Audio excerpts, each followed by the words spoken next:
모두의 성령 충만의 은혜를 허락하여 주실 줄 믿습니다. 예수님의 이름으로 기도하옵나이다. 아멘.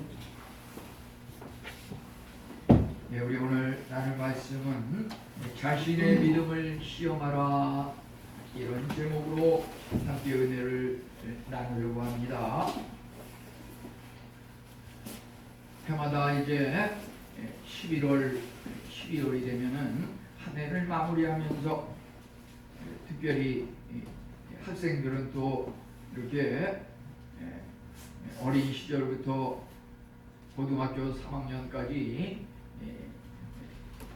갈고 닦은 그 수업 실력을 또 평가받는 수능의 그런 계절이고, 또 이 모양 저 모양으로 졸업을 앞둔 사람들은 또 회사 진로를 위해서 면접이라든지 필기라든지 이런 시험을 치르게 됩니다.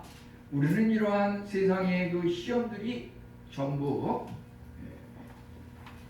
하나님의 심판대 앞에서 히브리서 9장 27절 말씀처럼 한 번 죽는 것은 사람에게 정하시는 것이요 그 후에는 심판이 있으리니, 그 하나님 앞에서의 심판에 대비한 연습 과정이라고 하는 것입니다. 이러한 하나하나 하루하루의 그 시험을 통과하는 사람이 하나님 앞에서의 그 영적인 시험도 통과할 수 있다고 하는 것입니다.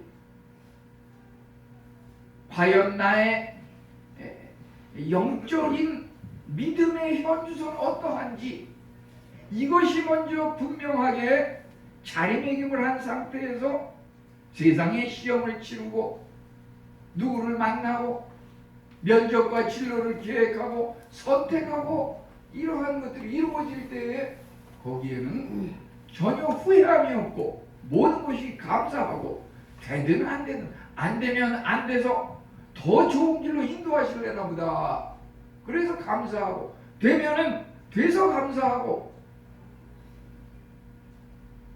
한국을 움직이는 그런 사람들을 보면은, 예를 들어서 무슨 요즘 신문에 가장 많이 나오는 사람 중에 예를 들어서 윤석열이다 그러면은 그분도 보면은 9번 구술을 해서 그 사법시험에 붙어서 그렇게 검사가 되고 이렇게 했다고 하는데, 한 번에 단번에 그것을 통과하는 사람도 물론 있지만 여러 번 힘들게 실패한 사람이 오히려 나중에 가서 또 승리하고 큰 인물이 되는 경우가 많다고 하는 것입니다.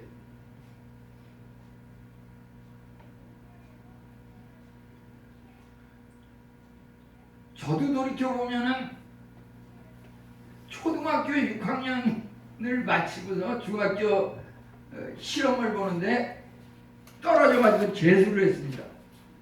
재수를 해가지고 이제 좀 더 나의 잘못을 깨닫고 보충을 해서 좀 이번에는 실패하지 말고 잘 돼야겠다, 이런 마음이 있었는데, 그때 마침 무시험이 돼가지고서 이렇게 무슨 복권 당첨 돌리듯이 뺑뺑이를 돌려서 이렇게 입학하는 그런 일이 있었습니다. 근데 저는 그때 그 어린 시절에 한번 실패하고 나서 말이죠, 그 다음에는 이제 고등학교, 대학교 이렇게 하면서 되신 대로 실패를 안 하려고 이렇게 웬만하면은 그냥 또 그것을 수긍을 하면서 이렇게 받아들였는데, 마지막에 그 박사과정 또 시험 볼 때는 삼수를 했어요.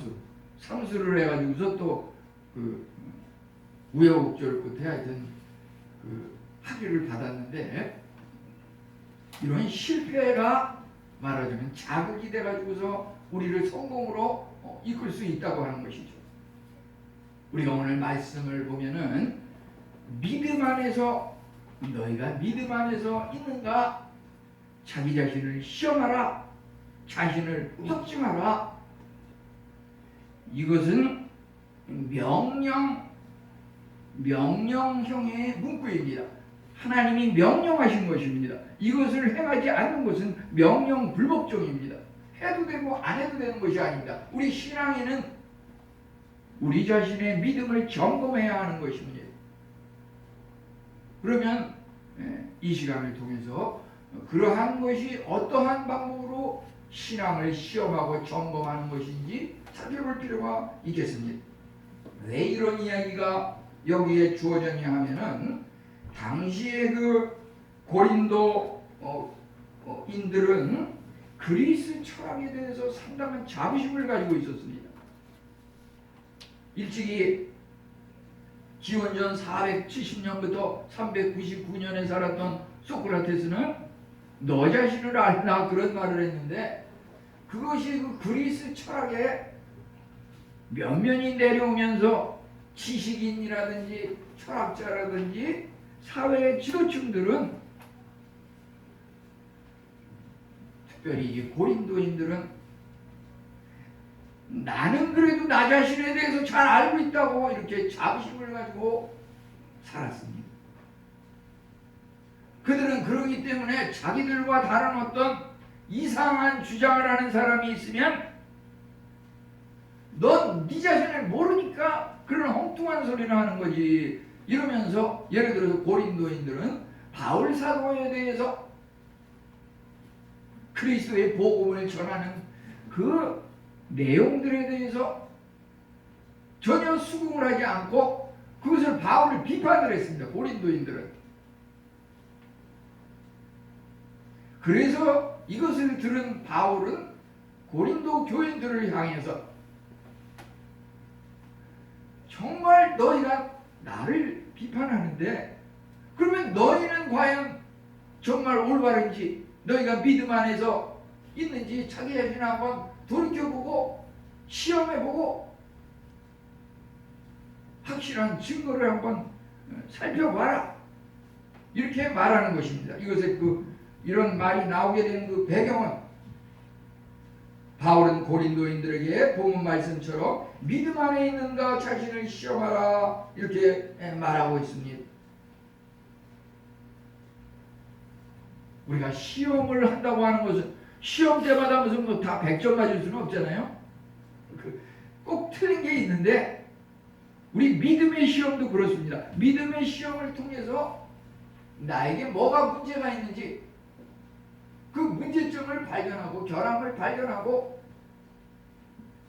그것을 올바로 고칠 수 있다고 하면은 그것이 바로 우리가 올바른 신앙의 길, 우리의 신앙이 올바로 성장해 갈 수 있는 그런 계기가 될 수 있는 것입니다. 그런 과정이 없이 그냥 막연하게 그냥 왔다 갔다만 하고 신앙생활을 한다고 하지만은 그것이 과연 올바른 신앙인지 우리가 알 수가 없는 것입니다.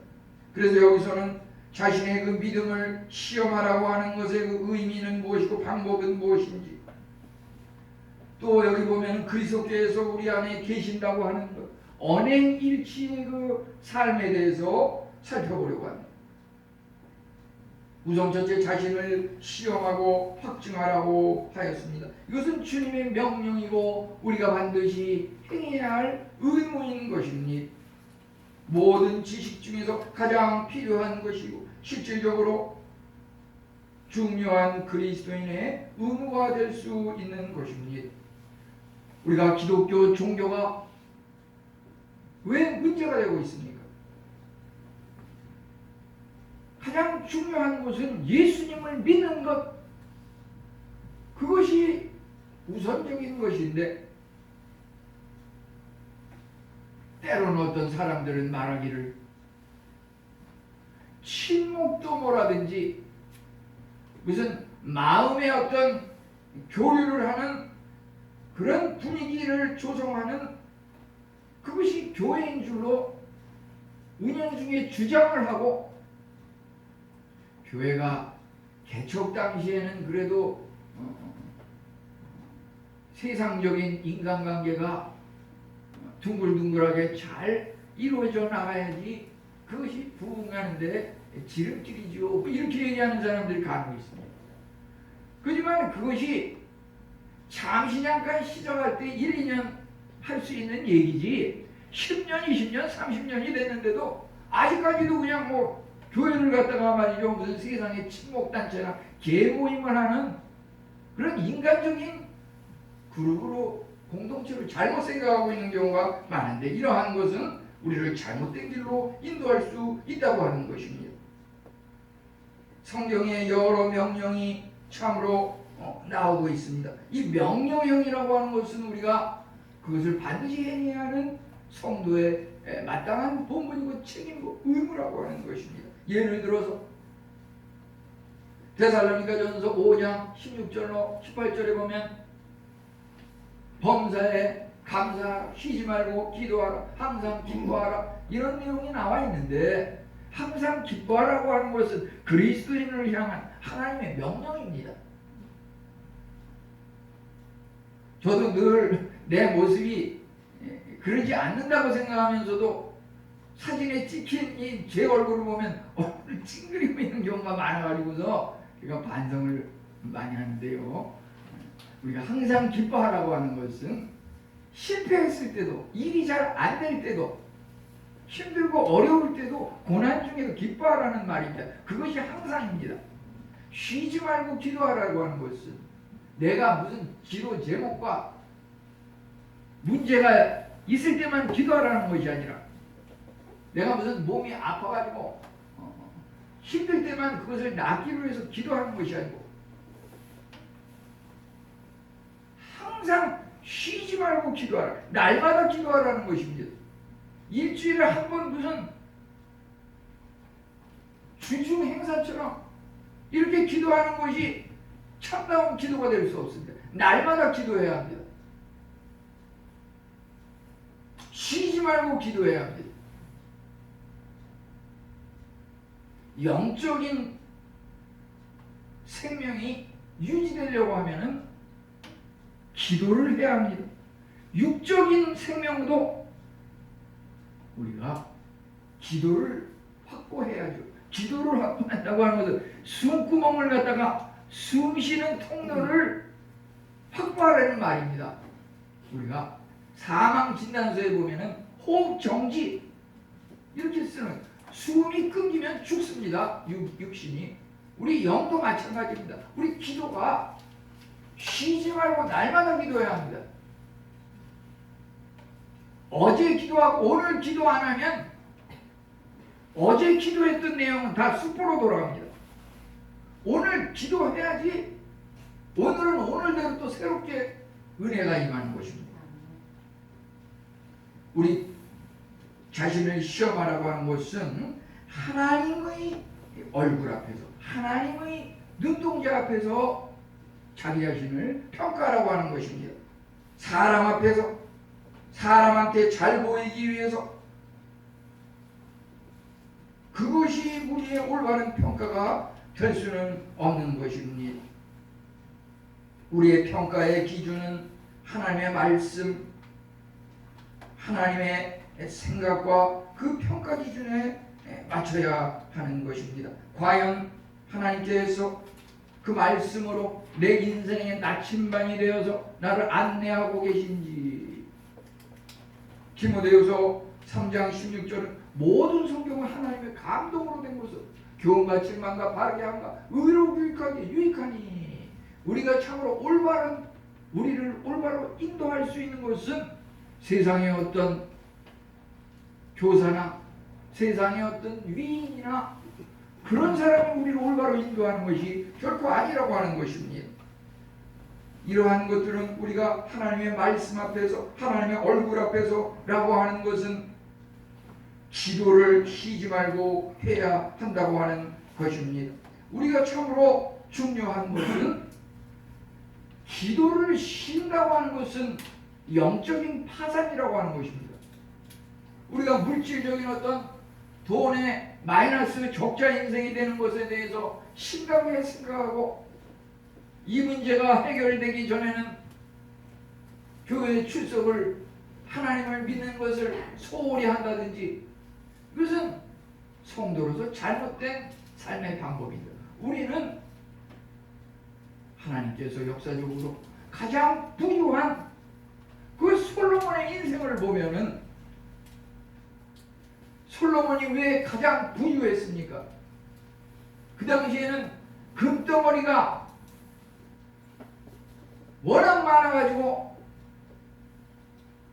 은과 동은 그렇게 하찮게 생각했다고 했습니다. 왜 그렇게 솔로몬이 물질적으로 성경에 나오는 인물 중에서 가장 많은 복을 누리다시피 하였을까요? 그가 하나님 앞에 기도할 때에 물질을 구한 것이 아니라 하나님의 일을 하는데 필요한 지혜를 구하였더니 하나님께서 지혜를 주실 뿐만 아니라 물질도 함께 줬다고 하였습니다. 우리가 물질을 구한다고 해서 하나님께서 물질을 주는 것이 아닙니다. 하나님의 일을 하는데 필요한 지혜를 구할 때 하나님께서 물질은 덩달아서 듬으로 1+1으로 우리한테 준다고 하는 것입니다.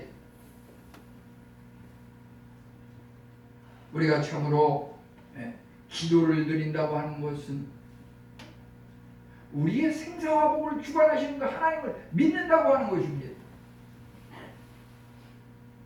생명과 죽음을 주관하시는 하나님, 재앙과 복을 주관하시는 하나님, 나의 물질적인 마이너스 인생을 플러스의 흑자로 바꾸시는 하나님, 그러기 때문에 기도하는 것입니다. 제가 왜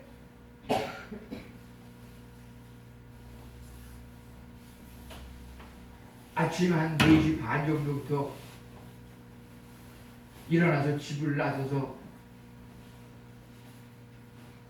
저녁 한 8시, 9시 때로는 이렇게 들어오면은 왜 그렇습니까? 나에게 가장 문제가 많기 때문에 그렇습니다. 이렇게 하지 않으면 내가 생명을 하루도 유지할 수 없기 때문에 그렇습니다. 나름대로 물질이 넉넉하고, 나름대로 건강이 풍성하고, 나름대로 마음의 기쁨이 충만한 사람은 그럴 필요 없습니다. 저는 인생이 너무 고통스럽기 때문에, 그러지 않고는 도저히 살 수 없기 때문에 이런 방법으로 하나님을 섬기고 있습니다. 그리스도를 본받는 것 같이 바울이 너희는 나를 본받으라, 저는 그렇게 말씀드릴 수 없지만은 그렇게 부끄럽지는 않습니다. 이웃에게 정말 사람들이 나를 본받는다고 하면 세상이 다 무너지고 쫄딱 망하지 않을까? 그거 결코 아닙니다.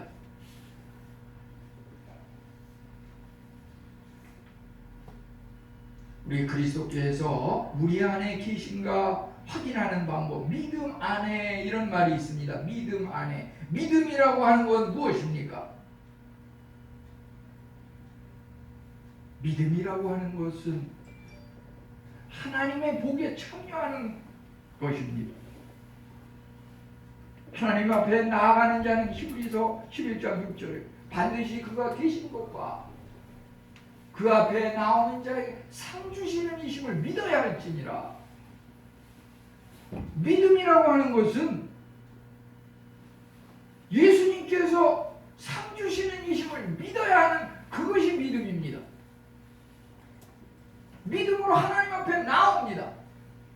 왜 나옵니까? 하나님이 상 준다는 것을 믿기 때문에 나옵니다. 그 자리에 없는 사람은 세상이 상 주는 것을 믿기 때문에 그 자리에 안 나오는 것입니다.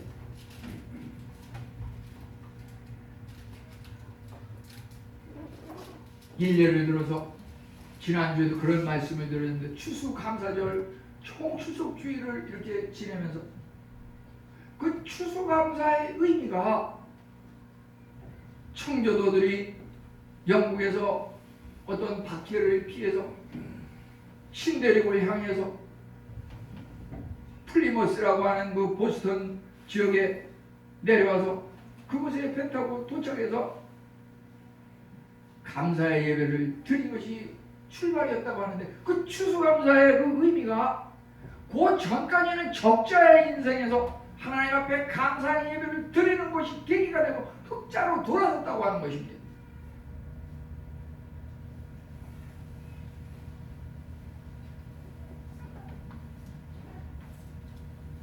제가 때로는 이 목회만 100% 전념하는 것이 좋겠다는 생각도 하면서도 한편으로는 세상의 어떤 물질적인 이런 사업을 또 하면서 목회를 하는 이것이 말이죠. 바울 사도의 그 삶이 텐트 메이커라 그래서 천막을 만드는 일을 하면서 복음을 전하는 그것도 있지만은 성도의 그 삶의 현장이 이렇다고 하는 것을 내가 느끼고 체험하면서 복음을 전하는 그 목회 활동이 정말 필요하다고 생각하기 때문에 그렇습니다. 전혀 그것을 체험하지 않고 그냥 말씀만 전하는 것은 그것이 잘못하다가 이 입만 살아서 하는 그런 목회가 될 수 있기 때문에 그렇습니다. 믿음이라고 하는 것은 히브리서 11장에 보지 못하는 것의 증거요 바라는 것들이 실상이요. 저는 예를 들어서 헌금을 드릴 때도 말이죠. 11조면 11조, 감사하면 감사 드릴 때 말이죠. 누구 목사님을 통해서 그런 설교 들은 적도 없습니다. 제가 이런 말을 하면은 그렇기 때문에 많은 분들이 세상에 목사 설교 많이 들었지만 당신같이 얘기하는 사람 처음 들었어. 이렇게 얘기하는 얘기는 종종 듣습니다. 하지만 저는 하나님의 말씀을 묵상하고 신앙생활하면서 제가 받은 하나님의 은혜가 있습니다. 그것대로 살아가고 믿음 생활합니다. 그런데 그것이 제 자신의 개인적인 능력, 개인적인 해석이 아니라 성경 말씀에 근거해서 하고 있는 것. 그것은 바로 믿음은 바라는 것들의 실상이요 보지 못하는 것들의 증거지. 제가 11조를 할 때도 말이죠. 제가 번 돈의 10의 1을 하지 않아요.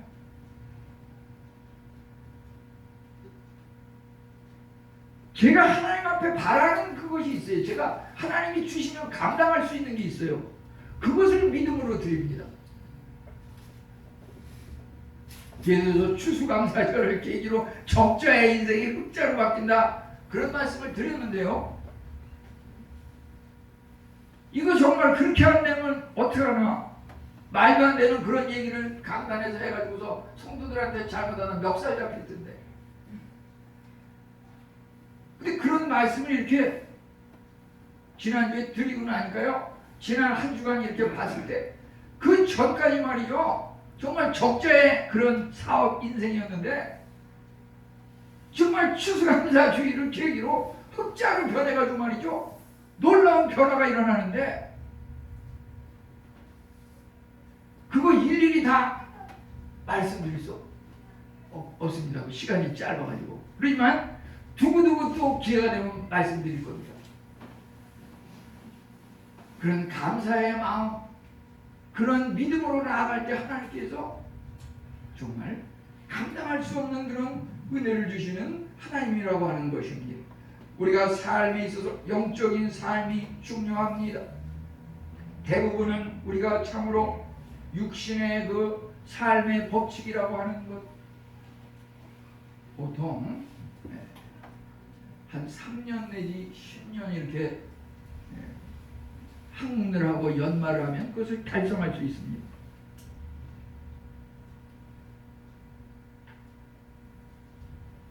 예를 들어서 환자 육신의 질병을 치료하는 것은 그 역할에 따라서 말이죠. 어떤 것은 1년 내에 그런 자격을 얻기도 하고 어떤 경우는 3년, 어떤 경우는 6년 이렇게 자격을 얻는데요.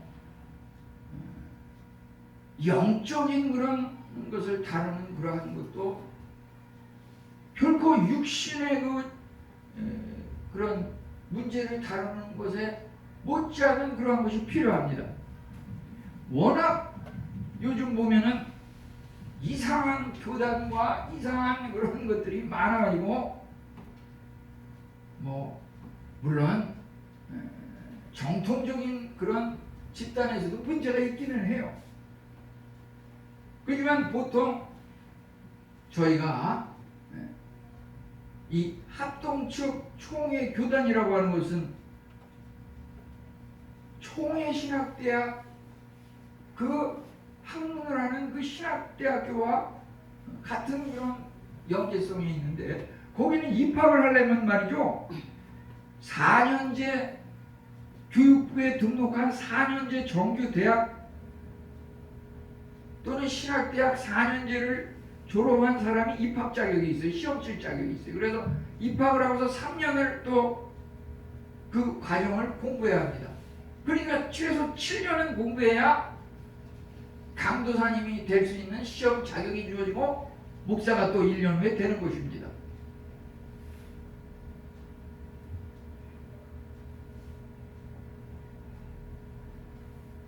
어떤 분들 보게 되면은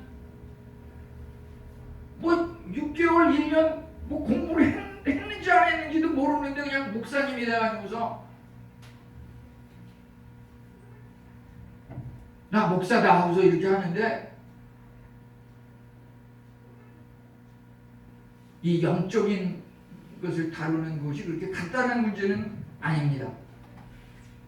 우리가 참으로 하늘을 바라보는 영광을 살리는 방과 어둠의 낮은 열정에 지혜와 감독을 소망하는 방법이 있겠으니 우리가 향하고 있는 것이 지하의 어둠 속을 향하는 그러한 인생인지 또는 하늘을 향한 영적인 열린 소망을 가진 삶인지 영적인 삶에 대해서 로마서 8장 9절은 누구든지 그리스도의 영이 없으면 그리스도의 삶이 아니라 우리 안에 그리스도와 성령님이 임하셔야 한다고 하는 것입니다. 그리스도께서 삶 전체를 지배하는 삶이 바로 그리스도께서 우리 안에 계신다고 하는 증거인 것입니다.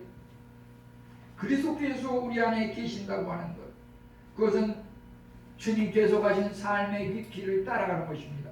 그 고난을 견디고 내색 없이 다가간 그 열정 십자가와 부활 승천하시고 영광에 이르신 그 예수 그리스도의 그 삶이야말로 우리 삶 전체를 지배하며 승리로 이끄는 그러한 삶이라고 하는 것입니다. 우리가 결코 신앙의 연수를 자랑해서는 안 된다고 하는 것입니다.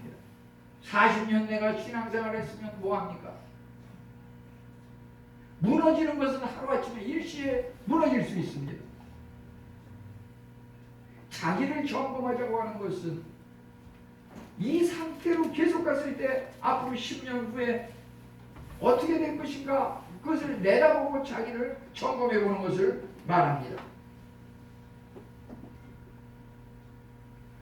우리가 행하는 일이 마침내 심판을 받게 된다는 것을 기억하시고 우리의 삶이 정말 과거에 연연하지 말고 현재와 미래를 향해서 내가 지금도 뜨거운 열정으로 하나님을 섬기고 있는지 그것을 냉철하게 살펴보시기 바랍니다. 우리가 참으로 우리 자기 자신의 신앙을 믿음을 살펴보라고 하는 것은 자칫 어떤 새해를 맞이한다든지 생일을 맞이한다든지 그런 걸 계기로 나를 점검하고 새로운 마음을 다지고 그것은 누구나 다 하는 것이죠. 그렇지만 우리가 영적인 삶에 있어서는 그것에 만족해서는 안 되고 날마다 자주 항상 빈번하게 계속해서 우리 자신을 점검해야 한다고 하는 것입니다. 날마다 꾸준히 지속적으로 하는 것이 굉장히 중요합니다.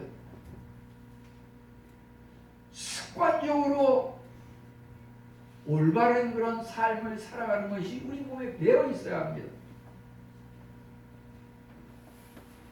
이것이 연중 행사식으로 무슨 특별한 기념일이라든지 특별한 생일이나 연말 연시 때에만 뭘 작정을 하고 새로워지는 그런 식의 삶은 올바르다고 볼 수가 없습니다. 그런 것은 잘못된 악한 습관입니다. 올바른 습관은 날마다 새로워지는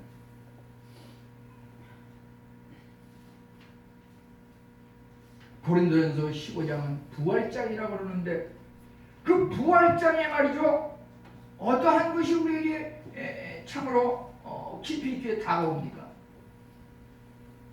바울 사도는 그 23절에서 나는 날마다 죽노라 그랬습니다.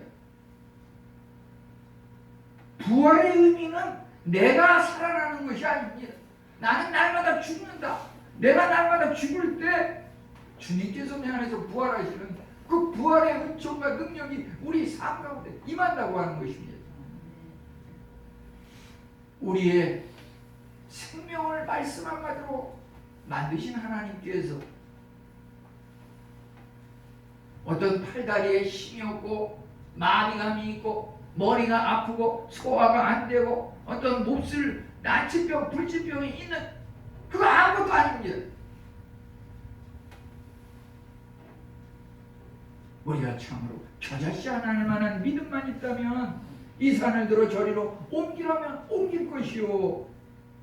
아니 우리가 그보다 더 큰 일도 할 수 있다고 주님께서 말씀하셨습니다.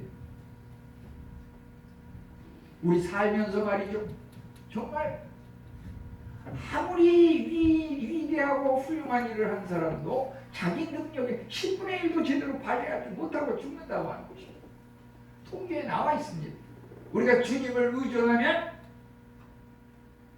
살아생전에 우리 안에 숨어있는 그것을 활용하지 못하는 그것을 활용할 수 있다고 하는 것입니다. 주님을 올바로 믿기만 하면. 이제 언행일치의 산 믿음이라고 하는 것은 내면의 진정성을 보자고 하는 것입니다. 우리가 참으로 겉으로 드러나는 남에게 보이는 그러한 모습만 가지고 내 자신을 평가할 수는 없다고 하는 것입니다.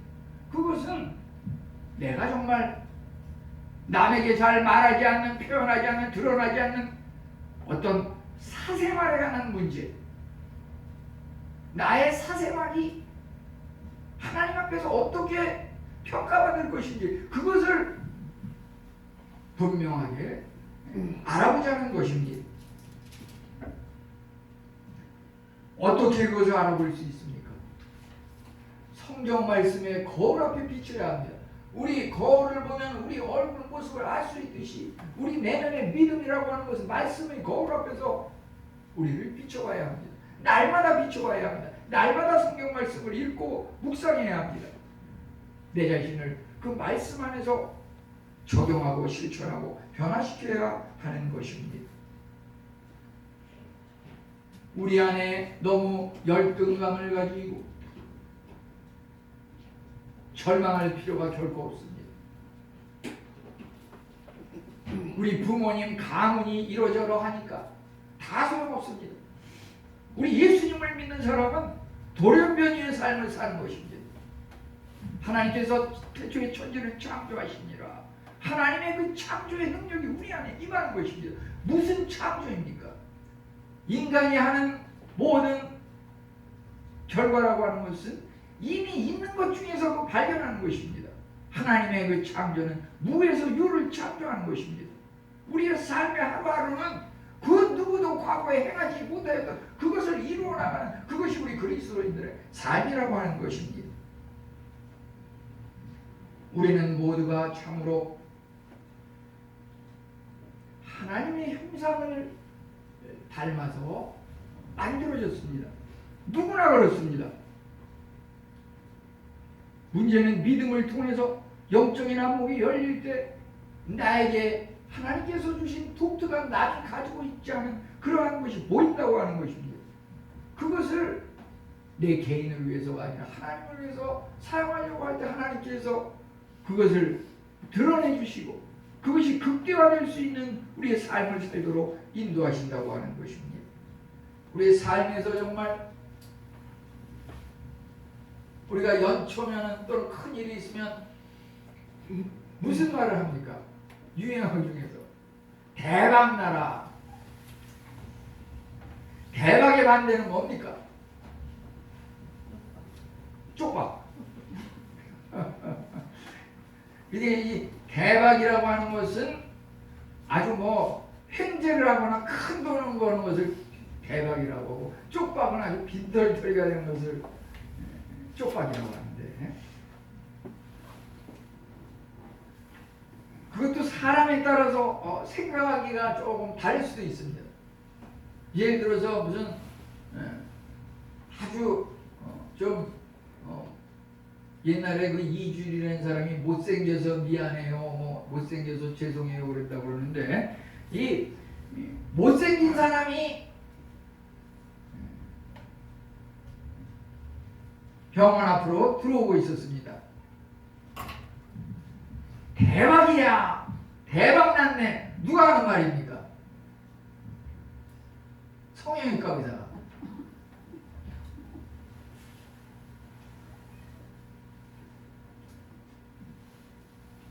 근데 우리가 그런 어떤 외모만 가지고 말이죠, 못생겼네, 잘생겼네, 우리 그리스도인들은 인간의 몸을 입었기 때문에 전혀 안 그럴 수는 없지만, 그것에 의해서 너무 상대방에 상처를 줘서도 안 되고 주의해야 할 것입니다. 우리 자신에 대해서도 또 그런 어떤 열등감이나 교만감을 가져서도 안 될 것입니다. 예를 들어서 성경에서 그 외모 중에서 특이한 사람이 누가 있습니까? 대머리. 누구죠? 엘리사. 그 엘리사 선지자가 대머리였다고 하는 것은 성경에 보면은 열왕기하 2장 23절로 25절에 보면은 그 어린아이들이 엘리사가 지나가니까 대머리야, 대머리야, 이런 식으로 비꼬았습니다. 그러니까 어떤 일이 일어났습니까? 엘리사 선지자가 그 어린아이들을 저주했어요. 갑자기 42명의 어린이가 지나가는데 곰 2마리가 나타나서 그 어린아이들을 전부 상해를 입혔습니다. 우리 그런 외모를 가지고 너무 사람을 조롱하고 평가하고 교만해서도 안 되고 열등감을 가져서도 안 되는 그런 교훈이겠지요. 우리가 정말 언행일치의 삶이라고 하는 것은 야고보 2장 26절 영혼 없는 몸이 죽은 것 같이 평안 없는 믿음은 죽은 것이라. 우리가 참으로 그 말씀을 입으로 말하고 고백할 뿐 아니라 우리의 삶 가운데 그것을 행해나가는 것이 중요하겠습니다. 이제 사람을 판단함에 있어서 우리가 늘 열등감을 갖기 쉬운 것은, 우리는 왜 저 사람들에 비해서 이게 부족할까? 우리 집은 저 사람에 비해서, 나는 왜 저 사람에 비해서? 그렇지만 그것을 깊이 알고 파헤쳐 보면은 그렇게 모든 것이 다 만족스럽고 잘 되는 그런 사람은 세상에 없다고 하는 것입니다. 예를 들어서 아브라함의 자녀 중에서 이삭이 있었지만 이스마엘이 있었습니다. 이스마엘은 약속의 자녀가 아니기 때문에 지금까지도 이슬람교의 그 조상 후손으로서 얼마나 많은 세계에 그 어려움을 끼치는 그러한 집단이 되고 있습니까? 최초 인간 아담에게도 아벨이 있었지만 가인이 있었습니다. 그래서 그 형이 동생을 죽이는 인류 최초의 살인사건이 그 가정에서 일어났습니다. 이삭의 자녀들은 어떠합니까? 야곱, 그 12명의 자녀들을 통해서 이스라엘을 일으킨 12족속의 그 조상이 됐던 그 야곱도 보면은 그 형 에서가 있었습니다. 똑같은 가정인데 남들이 보면 믿음의 조상 아브라함의 가정, 믿음의 무슨 조상의 아들 이삭의 가정, 야곱의 가정, 그러지만 그 가정을 보면은 거기에 문제가 있고 살인범도 있고 그런 문제가 누구나 다 있었다고 하는 것입니다. 우리는 그리스도를 믿을 때 올바로 그리스도 안에 믿음 안에 살고 있는지 이것은 날마다 우리가 점검해야 될 내용입니다. 날마다 믿음 안에서 살고 있는가, 자신을 시험하고 자신을 확증하라고 하는 이 말씀 명령의 의무를 따라서 날마다 하나님의 말씀을 묵상하고 기도하고 하나님께 감사하고 찬양으로 나아가는 우리 성도님들 다 되시기를 축원합니다. 우리 524장